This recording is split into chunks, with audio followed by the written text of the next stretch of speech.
வாழ்க வளமுடன். வேள்பாரி தொடர்பதிவில் இன்று வேளிர் குலத்தின் வரலாற்றை பார்ப்போம். வேளிர் குலத்தின் மூத்த குடிமகனின் வாய்மொழியாக, நீங்கள் கேட்க வந்தீர்களா நாங்கள் யார் என்று? இவ்வளவு மரங்களும் நிழலும் கொண்ட இக்காடுகளே எங்கள் வீடு. ஆனால் எங்கள் வரலாறானது வேர்கள் போல் புதைந்திருக்கும். இதோ நான் சொல்கிறேன் வேளிர் குலத்தின் கதையை. வேளிர் குலம் என்பது ஒரு மரபு. அவர்கள் காடுகளோடு கலந்து வாழ்ந்த அரசர்கள். மழையையும் மலையையும் தெய்வமாக கொண்டவர்கள். எங்கள் மக்கள் சூரியனையும் நிலவையும் வணங்கியவர்கள். எங்களுள் ஒருவர் வேள்பாரி. வெற்றிக்கு விலையில்லை என்பதற்கே எடுத்துக்காட்டு. ஒரு முல்லை கொடிக்கு ரதத்தை கொடுத்தவர். அவருக்காக பறவைகள் பாடியது, காடுகள் அழுதன.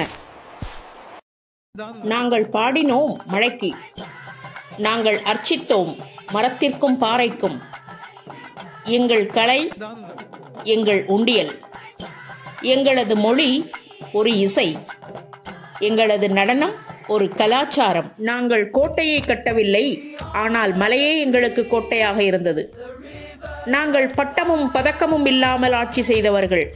நீண்ட நாள் கழிந்தன, யுத்தமும் வந்தது, காடுகளும் அழிந்தன. எங்கள் போர் காலச்சுழற்சியில் தொலைந்து போனது. ஆனாலும் மண்ணின் வாசலில் எங்கள் நினைவுகள் என்றும் உண்டு. இன்றும் எம் மக்கள் பாடுகிறார்கள் அந்த பழம்பாடலை. நீங்களும் கேட்டால் அந்த இசையை உங்கள் உள்ளத்தில் உணரலாம். வேளிர் மரபு இன்றும் உயிருடன் இருக்கிறது. இன்று அந்த பெருமைகள் புதைந்து கிடக்கின்றன. ஆனால் மண் பேசுகிறது, காடு குரல் கொடுக்கிறது. வேளிர் ஒரு வரலாறு மட்டுமல்ல, ஒரு உயிரும் ஆகும். காலம் மறந்தாலும் கல் மறக்கவில்லை. வேளிர் மக்கள் மண் வாசனையை நாவால் உணர்ந்த மலைமன்னர்கள். வேளிர் குலம் என்பது தமிழரின் முதுகெலும்பு என அழைக்கப்பட்ட பழங்குடி தலைமையுடையோர்கள். அவர்கள் அரசியல் ஆளுமையுடன் மக்களோடு மக்களாக, இயற்கையோடு இயற்கையாக வாழ்ந்தவர்கள். பாண்டியர், சேரர், சோழர் போன்ற பேரரசர்கள் கூட வேளிரின் துணையின்றி தங்களது ராஜ்யத்தை நிலைநிறுத்த முடியாது என்பதே வரலாறு. வேளிர் குலம் மலை கடவுள்களை வணங்கி, களம் என்பதையே பாடசாலையாக்கி கொண்டு, வனம் என்பதையே கல்வியாக்கி வாழ்ந்தவர்கள். அவர்களின் புகழ் எழுத்துப்பத்திகளில் மட்டுமில்லாமல் காற்றிலும் மண்வாசனையிலும் இன்றும் நிறைந்து நிற்கும். வேளிர் குலம் விவசாயத்தை மட்டுமல்ல, இயற்கையின் ஒவ்வொரு அசைவையும் மதித்தவர்கள்.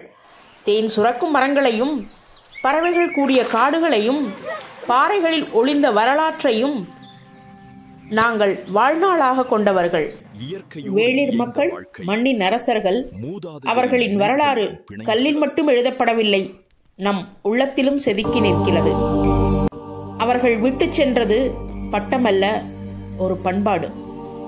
அடுத்த பகுதியில் வேள்பாரியின் மக்கள் மேலாண்மையை பற்றி பார்ப்போம். அதுவரை தொடர்ந்து இணைந்திருங்கள். வாழ்க வளமுடன்.